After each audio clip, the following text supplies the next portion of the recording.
Greetings. I am very pleased to talk today about my book entitled International Higher Education and Soft Power, a comparative study of Morocco and South Korea.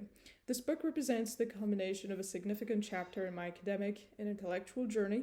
It is my sincere hope that the findings presented at the hearing contribute to the body of knowledge in my field, spark further research, and serve as a platform for meaningful discussions and discoveries.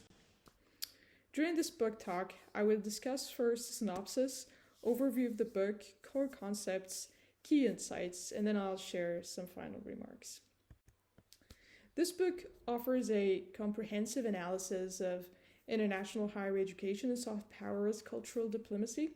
Through a study of Morocco and South Korea, it draws on extensive original research to explore social, political, and economic factors that have shaped the international standing of both countries in terms of higher education. This reveals the importance of higher education in promoting soft power and the role of international universities in enhancing the international reputation of a country. The book's key findings demonstrate the impact of soft power as cultural diplomacy on international relations and the contribution it makes to research in the field of international higher education. Right now, I'll share some general overview about the book. In my exploration of today's interconnected world, I delve into the concept of soft power as a crucial diplomatic tool. This book serves as a concise introduction, shedding light on the role of soft power, or the role that soft power plays in international higher education and in diplomacy.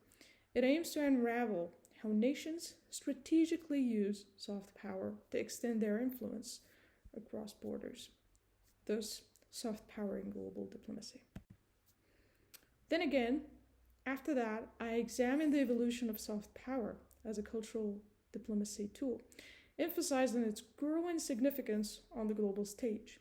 I illustrate how countries are adopting soft power strategies to achieve their diplomatic objectives. This discussion paves the way for understanding the intricate relationships between nations, economies, and universities, and thus discussing the evolution of soft power as cultural diplomacy. The book prompts a discussion on fostering relationships between nations, economies, and universities. It advocates for the development of innovative exchange programs and unique collaborations based on best practices, especially in the context of Morocco. These multidisciplinary partnerships are essential in shaping the landscape of international higher education and soft power as a means for cultural diplomacy. Therefore, the need for innovative exchange programs and collaborations. I present a study focusing on how Morocco and South Korea leverage higher education and soft power as cultural diplomacy for their national interests. By analyzing their approaches, the book provides valuable insights into the diverse ways countries navigate the intersection of education, diplomacy, and global affairs, and thus the comparative study of Morocco and South Korea. The narrative extends to highlight the pivotal role universities play in the new era of international relations. Through a mixed methods research approach, I investigate how international education contributes to soft power and to diplomacy in the specific contexts of Morocco and South Korea, and thus the role of universities in soft power as cultural diplomacy. The book argues, however, that international education serves as a significant catalyst in promoting a country's nation, brand, and global positioning, relevant mainly in South Korea, but almost absent in Morocco. Drawing on research findings, it offers practical insights into how Morocco, in particular, can capitalize on its investment in international education to achieve broader diplomatic goals, and therefore promote a nation brand through international education. The findings presented in the book offer valuable insights into the utilization of international higher education within the realm of soft power as cultural diplomacy. It is not only a source or a resource for policymakers shaping diplomatic strategies, but it is also for educators and students keen on understanding the intricate interplay between education, and global influence, and therefore it offers valuable insights for policymakers, educators, and students. Right now, I will share some of the core concepts that I have tackled in the book. The first core concept is the intersection of international relations, soft power, and international higher education. The second core concept is international higher education as a soft power tool, mainly focusing on the promotion of intercultural understanding and diplomacy within the foreign policy spectrum. The third core concept is related to understanding the role of international higher education in nation branding and soft power. And then finally, soft power and international higher education, mainly focusing on the role of higher education in promoting cultural understanding and nation or national identity.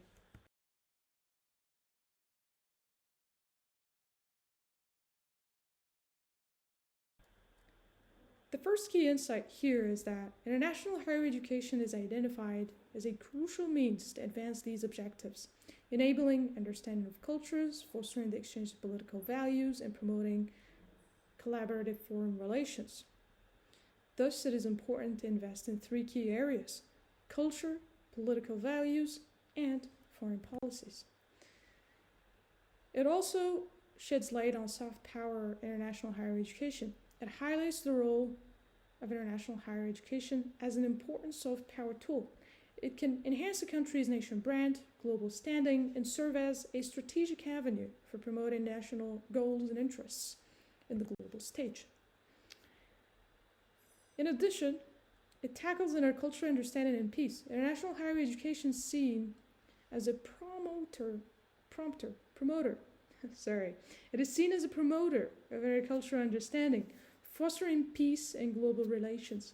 The presence of international students on college campuses is considered beneficial for increasing cultural understanding between countries and creating a workforce with cross-cultural expertise. There is also economic and diplomatic gains. The investment in international higher education is not just seen in terms of immediate diplomatic gains, but extends to long-term socioeconomic growth and increased global influence. Stronger international partnerships, positive national image, and alignment of educational policies with diplomatic objectives are identified as potential benefits. In addition, there has to be strategic importance of international higher education, or there is a strategic importance to that matter. The book argues that international higher education should no longer be viewed only as an academic pursuit, but as a vital instrument for shaping national narratives and advancing a country's global position. Making strategic investment in international higher education can leverage soft power potential for greater understanding, cooperation, and influence on the world stage, mainly in the context of Morocco and other countries that share the same structure.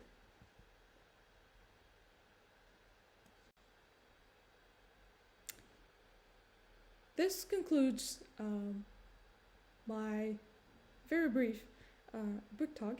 Right now I'll share with you some final remarks concerned with global implications and collaboration.